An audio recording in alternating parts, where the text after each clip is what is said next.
मेरे प्यारे देशवासियों, आ गया राजू बन गया जेंटलमैन।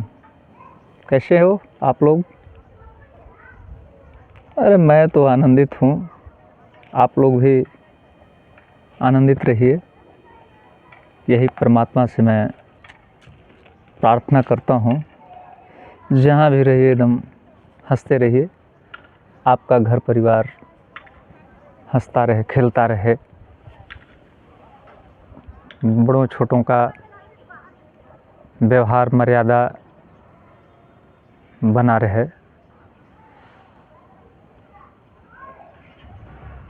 मैं कहना चाहता हूँ, थोड़ा सा देखिए, मैं थोड़ा सा एक्शन में भी रहता हूँ। ज़माना थोड़ा मॉडलिंग है ना, आप तो जान ही रहे हैं। अब जंग लगा हुआ है, अंग्रेजी शासन का जो व्यवस्था, जो कल्चर यहाँ पर लागू है, तो उसको हटाने में तो टाइम लगेगा। कारण है कि जंग इतना लग चुका है, इतना जंग लग चुका है। जैसे देखते हैं ना कि मिट्टी में दीमक लगा रहता है, दियाड़ का मिट्टी देखे हैं, दीमक रहता है उसमें, खलबल करता है। और जैसे लोहे में जैसे जंग लग जाता है, चींटी, जैसे देखिए रड है, इसमें चींटी लगा हुआ है। तो भारत की जनता जितने समझदार हैं वो तो मेरी बात को समझ रहे हैं। समझदार के लिए तो इशारा काफ़ी है। जो देश प्रेमी हैं वो तो हमारे बातों को अच्छी तरह से समझते हैं। मैं उनकी ऊर्जा, उनकी शक्तियों को ही लेकर के मैं बोल रहा हूँ। मैं तो अपने आप को कुछ समझता नहीं हूँ कि मैं बहुत ज्ञानवान, बलवान, बुद्धिमान। मैं जो भी बात करता हूँ और जो भी अपना लॉजिक देता हूँ, मैं किताब नहीं पढ़ता। किताब पढ़ करके ही बात नहीं करते हैं। और मुझे बहुत मज़ा आता है, मतलब अच्छे लॉजिक पर फोकस जो दे रहे हैं आप लोग सभी, जितने भी सज्जन बुजुर्ग, अनुभवी भक्तगण तथा त्यागी परिश्रमी, देश को आगे बढ़ाने का सोच, जज्बा जिन लोगों में है, सभी लोगों के ऊर्जाओं से मैं बात करता हूँ। मूल फोकस हमारी बात आप लोग समझिए कहाँ है। एक है कहावत कि चुपचाप बैठे हो जरूर कोई बात है, पहली मुलाकात है, कहीं पे निगाहें और कहीं पे निशाना। तो बुद्धिमान लोग तो समझ के ना समझना, नज़रअंदाज कर देते हैं। लेकिन जब सीमा पार कर देते हैं लोग ना, अवसरवादी, जयचंद तदबे के लोग जब सीमा को पार कर देते हैं, तो हम तो बोलना नहीं चाहते थे सब, लेकिन मैंने विचार किया कि देश में दंगा फैलाने वाले लोग, देश में जयचंदगिरी का काम करने वाले चाटुकार लोग, बिना लॉजिक के बात करने वाले लोग जितने हैं, इन लोगों को और करारा जवाब लॉजिक से नहीं दिया जाएगा, सिस्टम और नियम से नहीं दिया जाएगा। कौन माई का लाल कहता है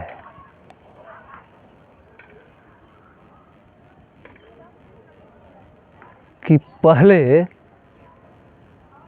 संविधान है? कौन कहता है? अब बाद में भगवान है, अल्लाह है? कौन कहता है? कोई भी किसी धर्म समुदाय का ज्ञानी पुरुष हमारे पास आ जाए, कोई भी संत, कोई भी आचार्य, कौन कहता है? पूछा जाए किसी से कि आपका बाप पहले पैदा लिया कि आप पैदा हुए हैं? ऐ अवसरवादियों, ऐ जयचंदों, ऐ बिना लॉजिक के बात करने वाले लोगों, कहते हो कि पहले संविधान आया, बाद में भगवान आए। मूर्खों, जाहिलों,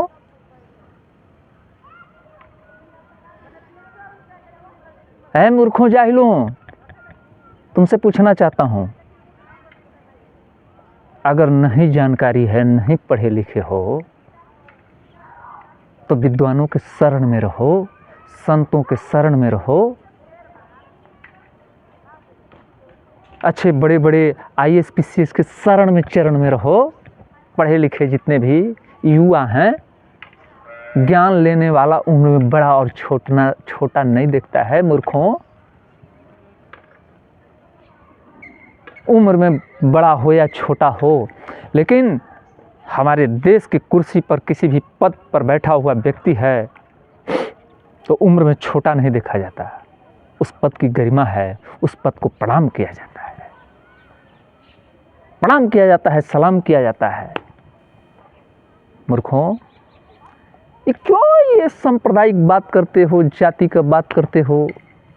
मवालियों, सोचते हो कि मैं ज़्यादा जनसंख्या में हूँ तो मवालिक के लिए मैं बोल रहा हूँ, मैं पूरे संप्रदाय के लिए नहीं बोल रहा हूँ, इसलिए कि पूरा संप्रदाय में सज्जन भी हैं, तो सज्जन का मैं आदर करता हूँ, किसी भी संप्रदाय का।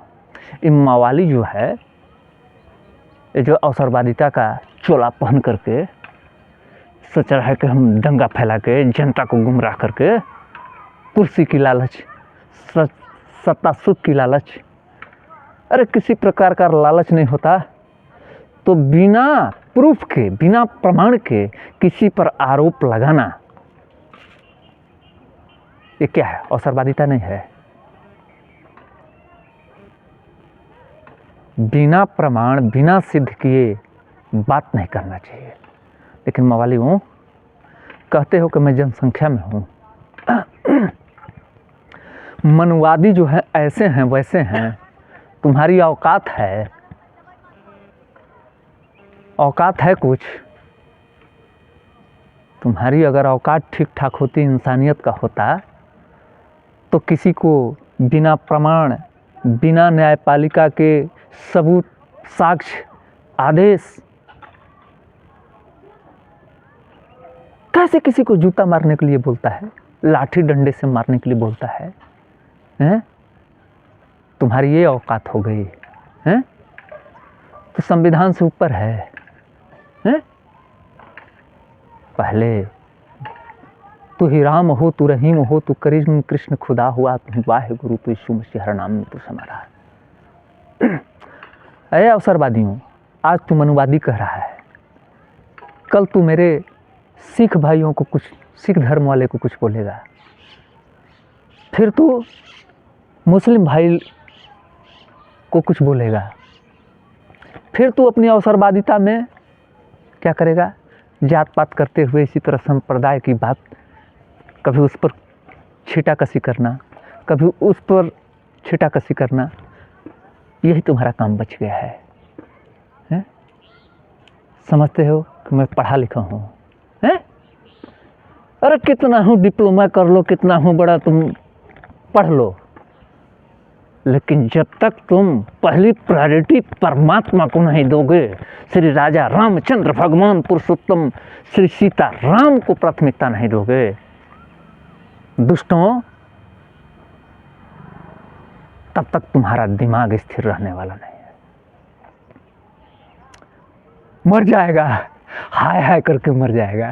तेरा जीभ ऐसे कर रहा है केवल रसमलाई चाटने के लिए हैं? तो क्या समझ रहा है अपने आप को? शरीर से कभी परिश्रम किया है हैं? शरीर से परिश्रम करके और त्याग करके और किसी मानव के दुख से, गरीब के दुख से अगर दुखी हुआ होता, तब तू अवसरवादिता की बात बड़ा बड़ा लच्छेदार करता, तो समझ लेते कि चलो भैया, ये कम से कम अच्छा काम करता है, पुण्य का काम करता है।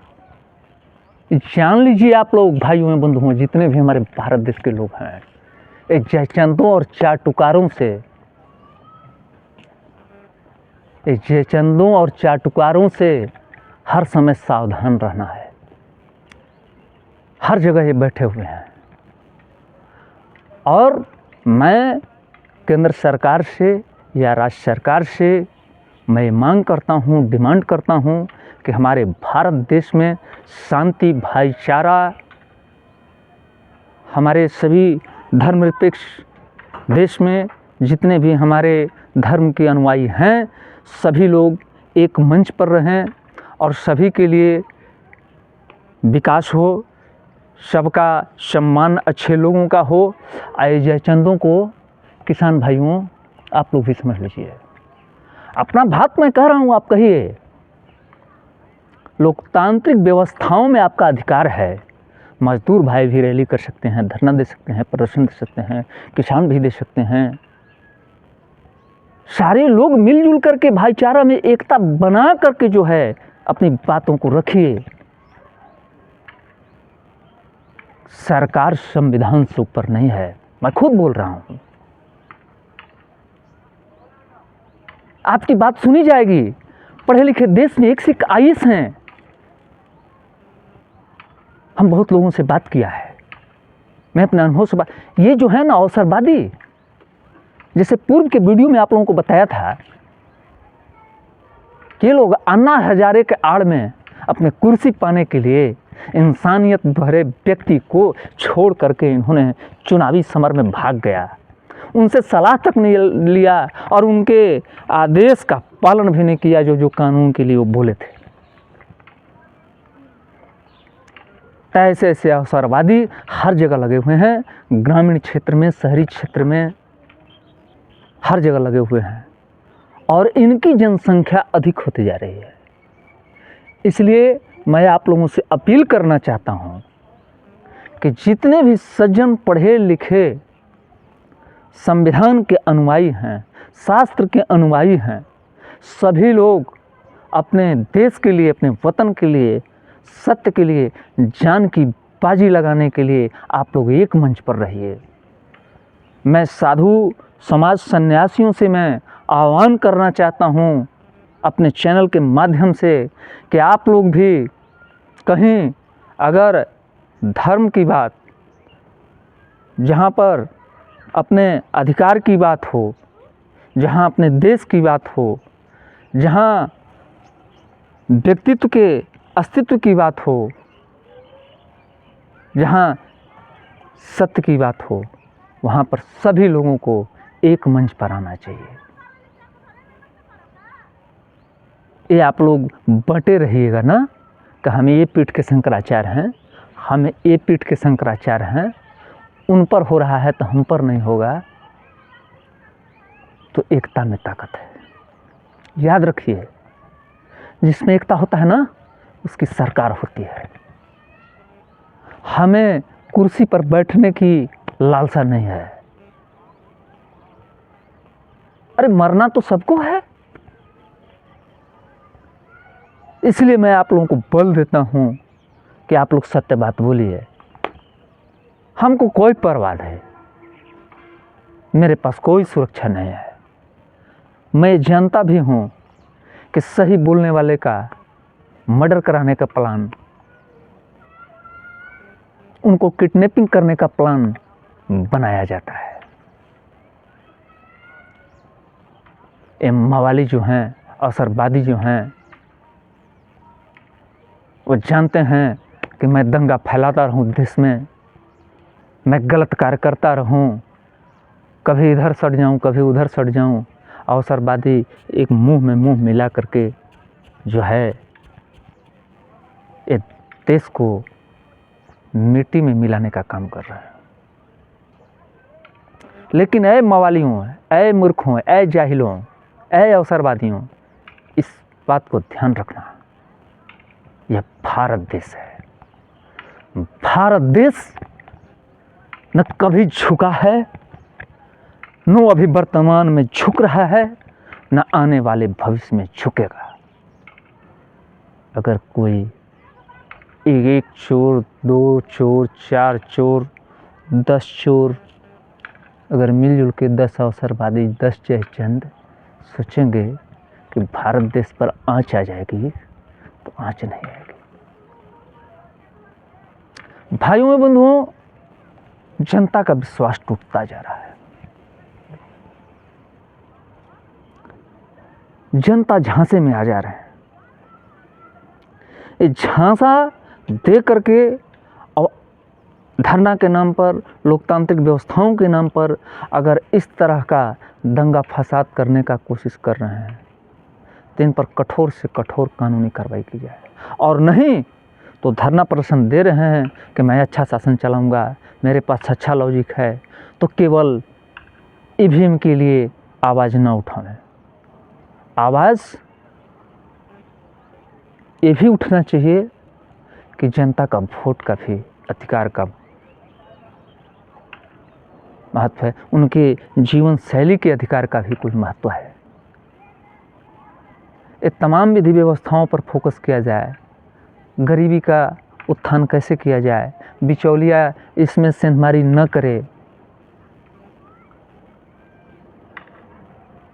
और हम तो कहते हैं कि सरकारी कर्मी जो भी लोग हैं या हमारे देश के जो भी लोग हैं पद प्रतिष्ठा पर बैठे हुए, आपके लिए व्यवस्था चाहिए, लेकिन अपना जो है व्यवस्था को थोड़ा देश की गरीबी देखते हुए आप लोग भी थोड़ा सा इस पर थोड़ा फोकस कीजिए, कुछ त्याग कीजिए।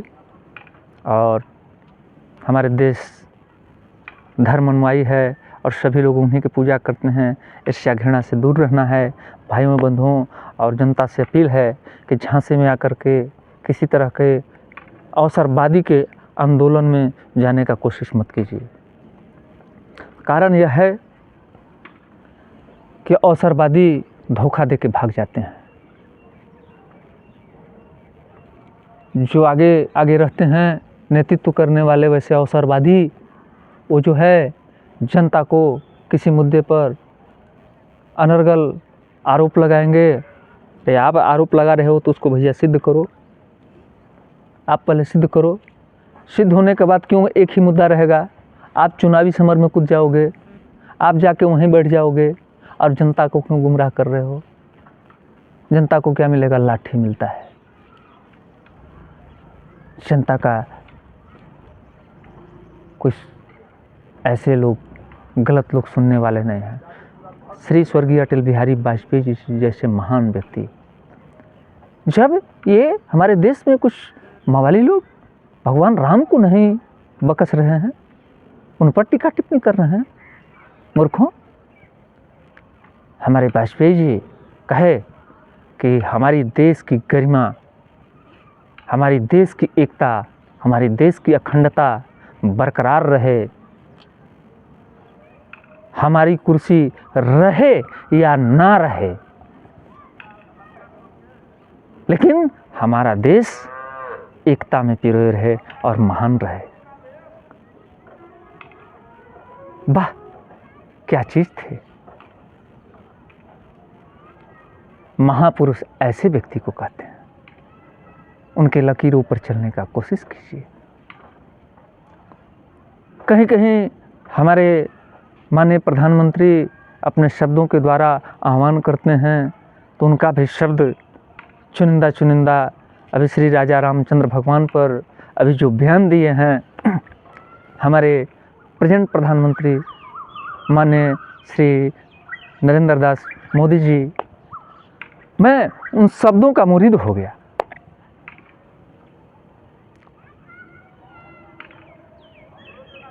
अरे आरोप लगा देना किसी पर और सिद्ध करना, दोनों में अंतर है।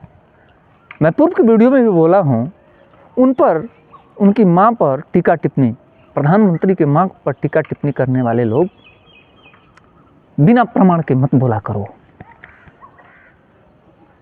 नालायक तो तू है रे, अपनी माँ का औलाद जो बोलने वाला है, जो प्रधानमंत्री की माँ पर।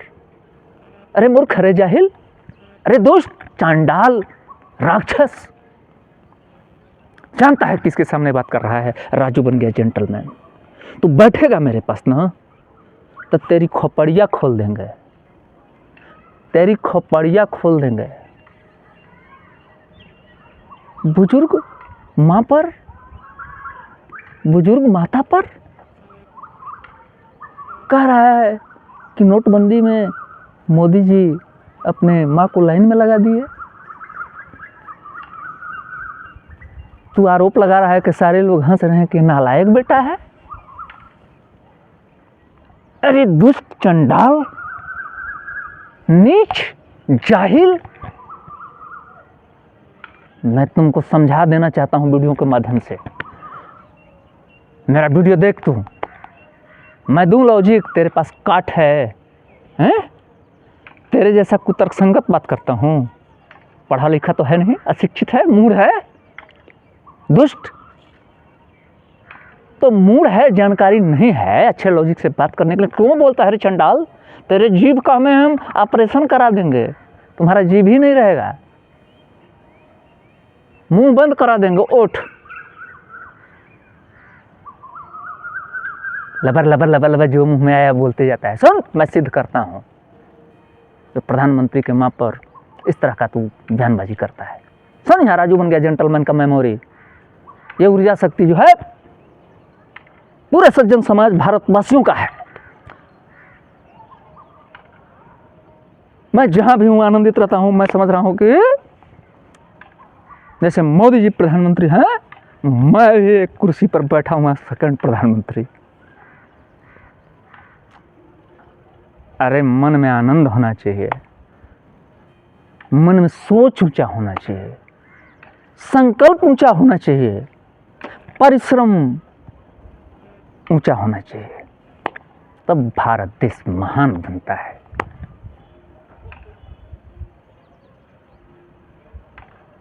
फिर भी हम में दया है। मैं दुष्ट इसलिए बोला, चांडाल इसलिए बोला, मूर्ख हूं कि अगर जानकारी नहीं है तो पहले जानकारी लो, उसका शिक्षण लो, उस लॉजिक पर पूरी प्रक्रिया की गहन जानकारी लो, उसके बाद किसी पर आवाज़ उठाओ। हाँ, किसी के निजी जीवन पर उंगली उठाने का अधिकार ऐसे नहीं है। हाँ, आप अपने लोकतांत्रिक व्यवस्थाओं में जो व्यवस्था चल रहा है कहीं गलत हो रहा है, आप जनहित की बात में, आप कहीं कल्याणकारी योजनाओं की बात में कहीं धांधली हो रहा है, वहाँ आप धरना प्रदर्शन, आरोप प्रमाणगत करने के लिए, डिमांड करने के लिए वहाँ हकदार है। अब आपको जो मूर्ख ने बयानबाजी किया प्रधानमंत्री जी की मां पर, मैं उस पर कहने जा रहा हूँ। ध्यान से सुनना ना मूर्ख, ध्यान से सुनना, नहीं तो बाद में फिर तुम्हारा दिमाग इधर उधर हो जाएगा।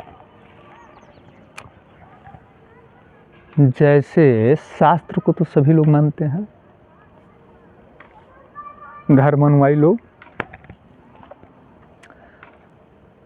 तो हमारे सनातन धर्म का जो शास्त्र है हिंदू धर्म का, उसमें रामायण में यह प्रसंग है कि कैकेयी माता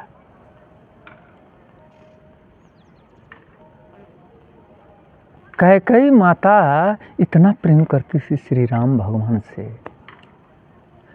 लेकिन कलेजा पर पत्थर रख के भगवान को वनवास भेजी। क्यों भेजी जानते हो? नहीं जानते हो? कोई साधारण नारी थी क्या? कौशल्या माता, कैकेयी माता, सुमित्रा माता,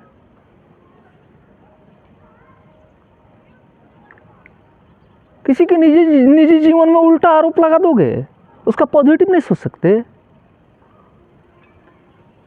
तो कैकेयी माता से भगवान राम बोले,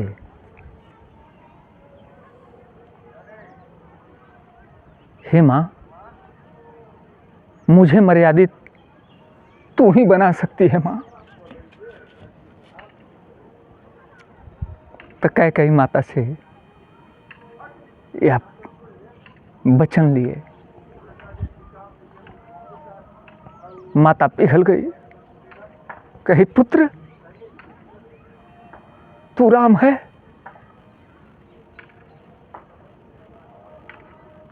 तू मेरे सीने का टुकड़ा है, मैं तेरे को लल्ला कैसे जंगल भेजूंगी? लेकिन तुझे मर्यादित बनना है ना, तुझे मर्यादित बनना है ना राम, तो दुनिया मुझे कलंकनी बोले। मैं ये भी जान रहा हूं कि मैं अगर तुझे जंगल जाने के लिए यह वरदान अगर मैं अपने स्वामी पतिदेव चक्रवर्ती सम्राट से मांगती हूं, तो मैं ये भी जानती हूं कि मेरे पति सहन नहीं कर पाएंगे और मैं विधवा नारी बन जाऊंगी। लेकिन पुत्र,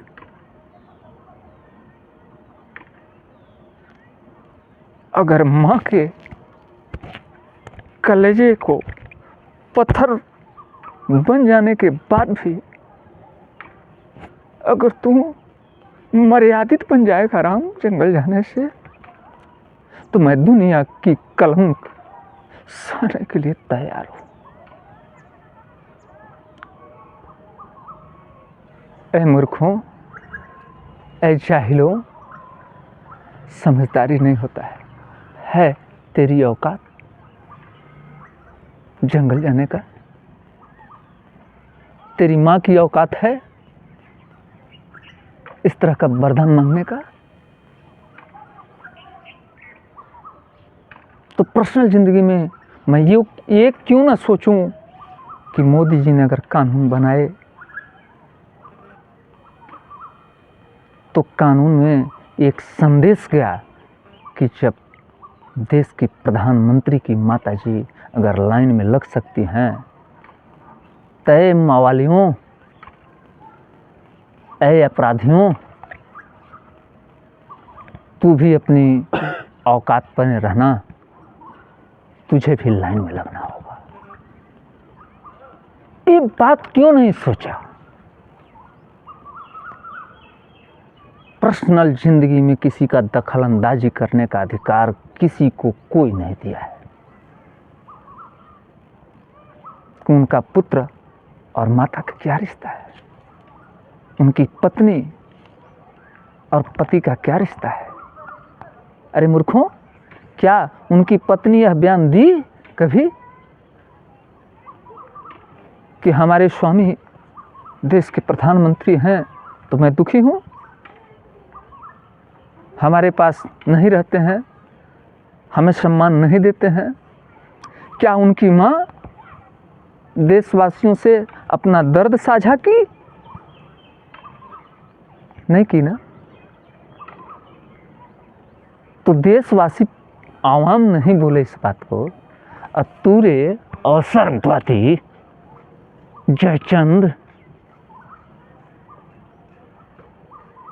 तो मेरे पास रहता ना, तो जज साहब से मैं तुरंत जो है नोटिस करा के तुमको मैं फांसी के फंदे पर लटकवा देता। बुजुर्ग माता पर इस तरह का बात करता है। देश के प्रधानमंत्री के पद की गरिमा होती है। देश के प्रधानमंत्री जहां अगर झूठ बोले हैं उसके बारे में भी मैं बोलना चाहता हूं, अगर बोले होंगे तो। देख भैया, मुझे न पक्ष से लेना देना है न विपक्ष से लेना देना है, लेकिन जहां अगर मोदी जी सही बात बोलेंगे, जहां देश हित में सही कानून लागू करेंगे, सबके हित में, सभी संप्रदाय के हित में, सभी लोगों के हित में, तो मैं अच्छाइयों को भी कहूँगा। ऐ मूर्खों, ऐ जाहिलों, कैसा ऑपोजिशन हो, कैसा आलोचक हो।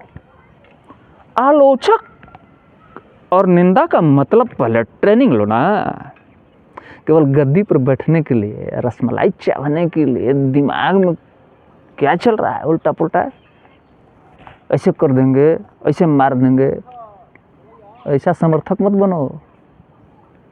नहीं तो इंडिया का अब नया कानून है और आने वाला है तगड़ा तगड़ा, ठीक ना।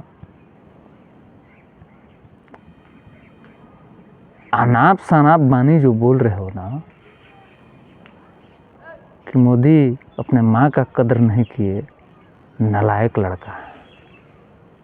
अरे नीचों, कौन अधिकार दिया? संविधान अधिकार दिया तुझे कि मैं माँ बेटे का प्रेम क्या है, पति पत्नी का प्रेम किसी का पर्सनल जिंदगी है, पिता पुत्र का? क्या तेरे को मूर्खों मोदी जी कुछ बोले, तेरे परिवार के बारे में कुछ बोले उल्टा पुल्टा? हाँ, तू जनता बन के लोकतांत्रिक तरीके से धरना प्रदर्शन करके अपनी मांग को रखो, ये अधिकार है आपका। लेकिन भैया उल्टा पुल्टा बोलोगे ना, आज प्रधानमंत्री के प्रति बोल रहे हो तो कल राष्ट्रपति महोदय के प्रति बोल दोगे, कभी जज साहब के प्रति बोल दोगे, कभी शंकराचार्य के खिलाफ उल्टा पुल्टा बोलो। तो पहचानते हो भारत की जनता को? हाँ, सोच हो जाओगे घर फोड़वा, घर फोड़ फोड़ के तोड़ करके, कभी इधर लड्डू उधर चाटते हुए चटुआ। चटुआ की तरफ बात मत करो। मैं भी गलत व्यक्ति का विरोधी हूँ, लेकिन उसका प्रमाण होना चाहिए। उस बात पर आरोप कीजिए, निंदा कीजिए, आलोचना कीजिए। अब अगर जिस तरह से निंदा आलोचना आप लोग करते हैं, उस तरह से वही व्यक्ति अगर देश के लिए अच्छा भी लकीर भी चाहे तो उसका सराहना भी होना चाहिए, अच्छे कामों का सराहना भी होना चाहिए। अरे इंसान से भूल होती है। राजा परीक्षित, मैं पूर्व वीडियो में बोला हूँ कि इतने बड़े राजा थे कि सभी प्रजाओं को भोजन करा के और पानी पिला करके तो अपने अन्न जल ग्रहण करते थे। लेकिन छोटी सी भूल, कलयुग को वचन दे दिए कि जाओ सोने में समाहित हो जाओ, और मुकुट पहने थे सोने का, और सोने में आकर के कलयुग समाहित हो गया और उनका दिमाग थोड़ा सा बुद्धि टिटर हो गया,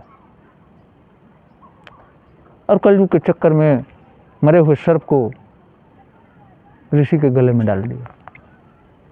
पानी मांग रहे थे, कहे ऋषिवर मुझे पानी पिलाओ, तो ऋषि तो तपस्या में लीन थे, कलयुग सवार था, दिमाग भ्रमित करके उठवा कर सर्प जो है डलवा दिया। लेकिन जानते हो, बाद में ऐसे महान पुरुष के प्रति छोटी सी भूल तो हुई, भूल तो भूल है। लेकिन जानते हो, जब वो ऋषि का लड़का नदी में स्नान कर रहा था तो उसके दोस्त लोग कुछ गए और मरा हुआ सर्प देख करके उसके पिताजी के गले में, ऋषि के गले में जाके वो उनके लड़के से जा करके कह दिया, और लड़का भी तपस्वी था, और जल उठा करके और श्राप दे दिया कि जाओ राजा परीक्षित, जैसे हमारे पिता को अपमानित किया है, गले में मरा हुआ सर्प डाला है, उसी तरह से वही सर्प 7 दिन के अंदर तक्षक नाग बन के तुझे डस देगा और तुम मर जाओगे। ध्यान से सुनिएगा भाइयों बंधुओं, बहुत मार्मिक कहानी है, ज्ञान की चीज़ है, देश को एकता में जोड़ने की चीज़ें हैं। अच्छे शासक के प्रति क्या भाव होना चाहिए। तो ऋषि का जब ध्यान टूटा तो अंतर ध्यान से देख लिए कि मेरा पुत्र जो है बहुत बड़ा श्राप दे दिया राजा परीक्षित महाराज को, जो इंद्र देव से भी ऊपर इनका स्थान है, जो इतने बड़े ज्ञानी, इतने बड़े सम्मानित व्यक्ति को एक छोटी सी भूल, वो तो कलयुग का चक्र था, उन्होंने अंतर ध्यान से देख लिया। और उसके बाद राजा के पास जाने के लिए ऋषिवर जो है व्याकुल हो गए, आंखों से आंसू का धार रुकता नहीं है। अब जो है दौड़े दौड़े चले जा रहे हैं। राजा परीक्षित के जब द्वार पर जाते हैं मेरे प्यारे देशवासियों, और राजा जे ही जो है वहाँ से रिटर्न होकर के जंगल से आए, तो राजा जे ही मुकुट उतारे तो रानी बगल में बैठी हुई थी, उनके मुकुट को थामती है। तैसे ही राजा का ज्ञान जो है, उनकी स्मरण शक्ति वापस आ गई और उनके आंखों से आंसू बहने लगा। और जब आंसू बहने लगा, इधर ऋषिवर रोते हुए उनके द्वार पर चले आए अब दोनों का रोने का भाव।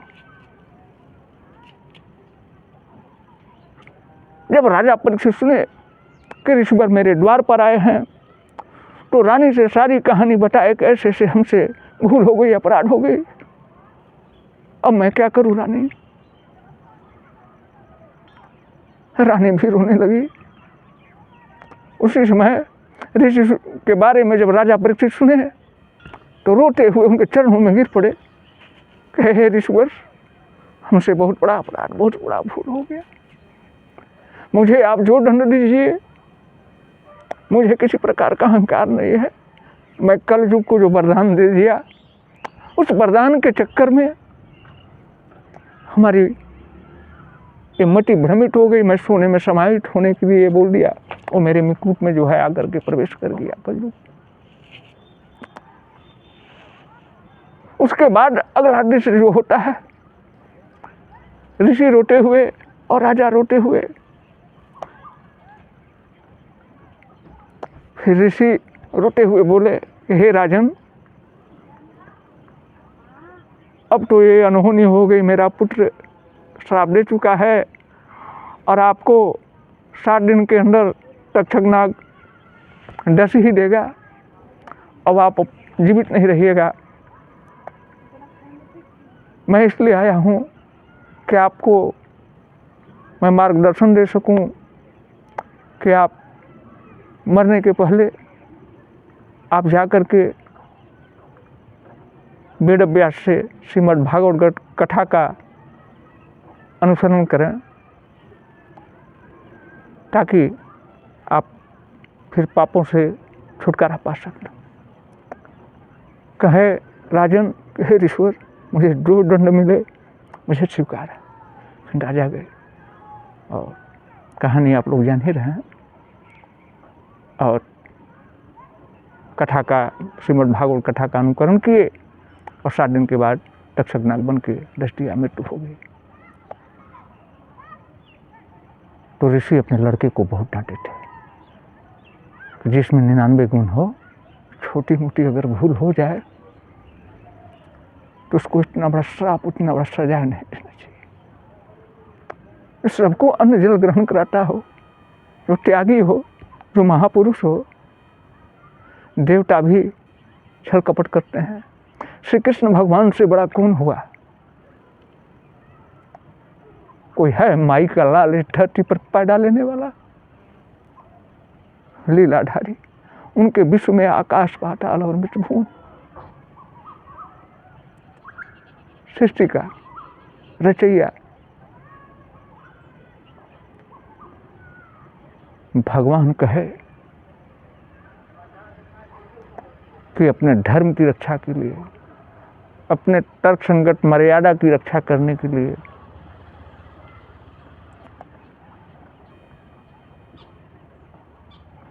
अपने अच्छे जज्बात की रक्षा करने के लिए, सत्कर्म की रक्षा करने के लिए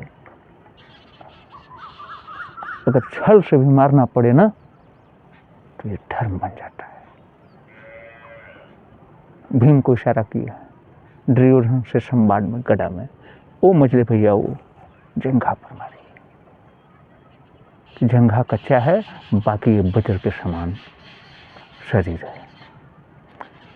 कर्ण को यही, कर्ण के संवाद, अर्जुन में के संवाद में भी यही शब्द बोले हैं कि वाह कर्ण वाह, जिस दिन तुम 7 महारथी मिलकर के निहत्थे अभिमन्यु पर वार कर रहा था, उस दिन तुम्हारी मर्यादा और कानून कहाँ गई थी? अधर्मी, अब आज तुम्हारा रथ का पहिया जो फंस गया है, छल से जो विद्या प्राप्त किया था, इसलिए तुम उस मंत्र स्मरण शक्ति को भूल गया। अब आज वीरता की बात करते हो और अर्जुन को कायर कहते हो। अर्जुन, क्या देखते हो अधर्मी का? वध करो। तो भाइयों बंधुओं, आप लोग को मेरा वीडियो अगर अच्छा लगा होगा तो ज़्यादा से ज़्यादा लाइक सब्सक्राइब कीजिएगा। ये राजू बन गया जेंटलमैन हमेशा आपके सामने प्रकाश में आता रहेगा। यही हमारा परिश्रम है, यही हमारा लक्ष्य है।